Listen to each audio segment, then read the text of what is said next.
পাপ্পা আমার কতদিন কিছু আর একটা R15 কিনে দিবেন লাই আর সব বন্ধুরা R15 স্কুলে যায় আইয়া ডিডি যায় আইয়া দেরেন না।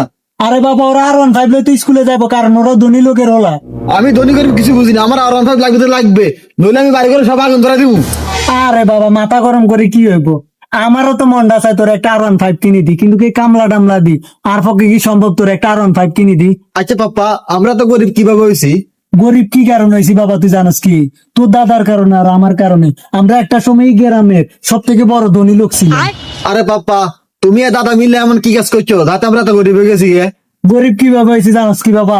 এখন তুই যেরকম আমারে কইতেছিস খালি গাড়ি কিনে দাও গাড়ি কিনে দাও, এরকম আমিও তোর দাদারে কইছিলাম আমার গাড়ি কিনে দাও আর মোবাইল কিনে দাও। তারপর তোর দাদা মিললা আমার গাড়ি কিনে দিছে মোবাইল কিনে দিছে, তারপর আমি গাড়ি আর মোবাইল লয়ে সারাদিন ছাত্রীকে মতন পুরো এলাকায় মাইয়া গো পিছে পিছে দৌড়াইছি।